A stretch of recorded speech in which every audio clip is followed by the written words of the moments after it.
There's something special about a world you just can't let go of. I'm Callie. Some of you might know me as the Shiny Empress, the queen of finding Pokemon in Cobblemon. But what you might not know is long before Pokemon, my heart belonged to survival Minecraft. This was one of my first real survival worlds, the first place where I learned how to build, survive, and dream. Cobblemon isn't going anywhere. There are still shinies to catch and adventures to chase. But sometimes you have to return to your first love, to stretch your wings and find your passion for Minecraft all over again. So today, we're coming back. I'm calling this my forever world, a place of transformations, unfinished dreams, and big builds where the story never really ends. Welcome back to my forever world. Let's keep building. Like most survival worlds, this place is filled with good intentions and a lot of unfinished business. I had big plans once. This volcano, it was going to watch over a whole Pompeii-inspired town, smoky chimneys, red rooftops, ancient roads, buried in ash and story. And then, I just never finished it. There's a whole world of ideas buried here, like the ancient city waiting to be reborn, the forgotten mansion I meant to restore, and even an ocean monument that's still untouched. So where do I begin?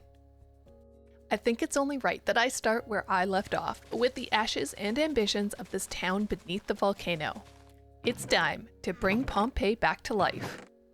I'll be building the first few houses, terraforming the area around the mountain, and sketching out the heart of the city, piece by piece, with room for the story to grow.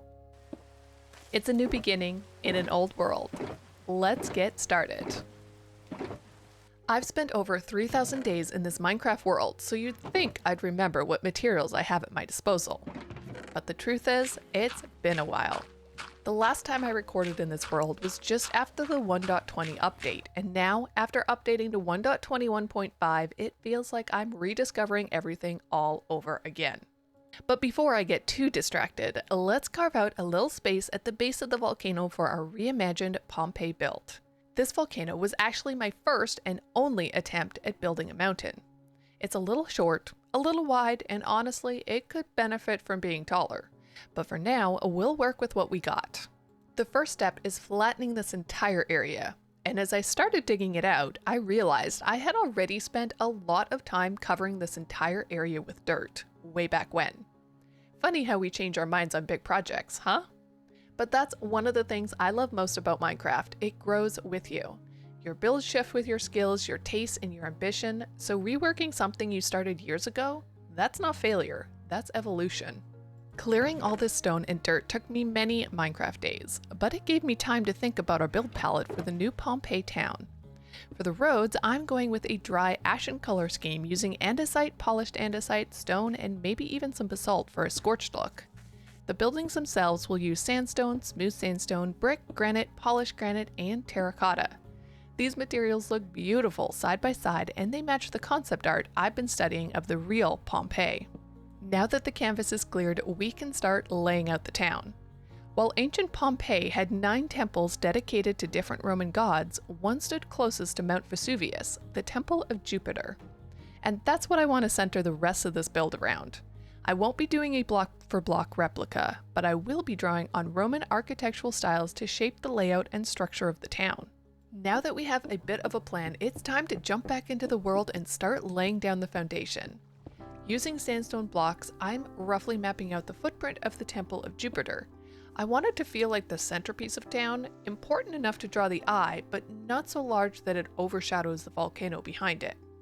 Eventually, we'll add walkways, courtyards, and roads that connect the temple to the rest of the island. And while this is just the groundwork, my goal is to elevate the temple, literally, so that the residents of our reimagined Pompeii would climb up into its grand interior. I'm really happy with how the layout is taking shape, but there is still so much to do. Normally, for big builds like this, I pre-build everything in a creative test world. Then, I use a mod called Lightmatica to bring a ghost version of the build into my survival world, which makes it way easier to place the right blocks in the right places. It's a super helpful tool that a lot of Minecraft builders use, especially for complex designs. But for this project, I decided to do things a little differently. No blueprint, no test world, no perfect plan. Just me, some blocks, and the freedom to make mistakes and adjust along the way. It might be a little messier this time around, but that's part of the fun. And I thought it might be more meaningful to take you through the entire process, the triumphs and the trial and error.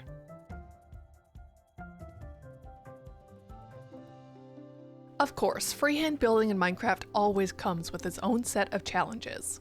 You run out of materials halfway through, or you change your build palette on the fly, and suddenly you need a block you don't have. And that's exactly what happened while I was building up my reimagined Temple of Jupiter.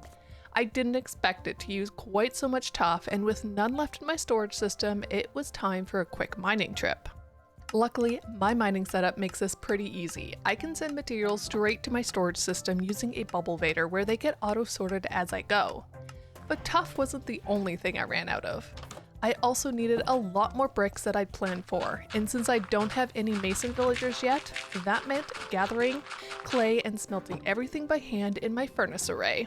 And then there's the clutter. Clearing land always leaves behind overflowing chests completely in the way. I hate wasting resources, so I've been slowly filling up shulker boxes and hauling them back to storage one trip at a time. It's a bit tedious, sure, but it's all part of the process. Building something meaningful in survival takes time, and honestly, I kind of love that about it. But now it's time to get back to building. The temple's exterior is finished, but there's still plenty left to do. Along both sides of the temple and its courtyard, I'm adding long buildings that will serve as apartments for the temple workers. We've got a polished andesite walkway, arched doorways, and a roof made from red brick and granite, echoing the same palette as the temple itself. Inside the apartments, I'm using stripped spruce wood to create a warm, cozy atmosphere for the interiors. We'll worry about decorating those interiors later. For now, these apartment blocks are helping the whole build start to feel more complete, pulling the temple and its courtyard together into something that finally feels like a real place. To keep bringing our design to life, it's time to stop this temple and the apartments from looking like they're floating. That means adding a simple sidewalk and road for the people of our reimagined Pompeii to walk on. For the roads, I'm mixing andesite with stone bricks and adding a few polished andesite blocks here and there to give it texture. With the exterior finished for now, it's time to tackle the interiors before I chicken out. Right now, each apartment block on either side of the temple is just one long open building. But I want them to feel like individual apartments based on the window layout I built into the design. A soft spruce slab and trapdoor ceiling goes a long way to cozy things up, and some brick and sandstone walls will easily divide the space into separate units. We'll definitely need better lighting in here. No torches allowed, so lanterns will do the trick. And of course, we can't forget the beds. These apartments are tiny, so for now each one is just getting a bed, a nightstand, and a lantern for decoration. To close off the arched doorways, we'll use spruce trapdoors and a spruce door, and just like that, these interiors are basically done.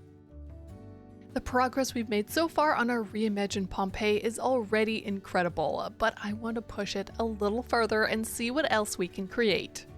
I've been eyeing this big empty space near the water, and to be honest, the idea of filling it with houses feels a little overwhelming. But then I had an idea.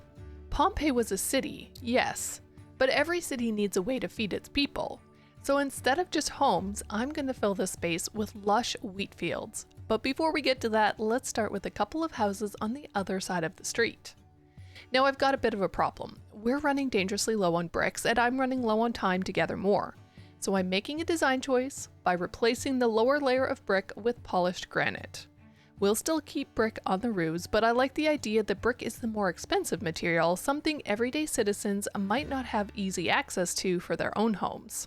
Even with just 3 houses built, I'm already imagining what this whole place could become, a lively community filled with homes, gardens, markets, everything a thriving city needs.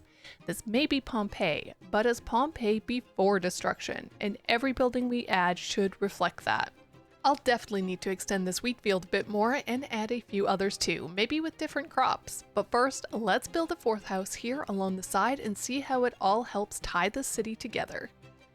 It's already looking gorgeous. Once these crops have time to grow in fully, I think it's safe to say our city of Pompeii is off to a booming start. Pompeii is growing fast, and this is just the beginning. If you want to see what we build next, hit that subscribe button and drop a like if you loved how the city is coming together. Got build ideas or crop suggestions? Let me know in the comments. I read every one. Until next time, keep building.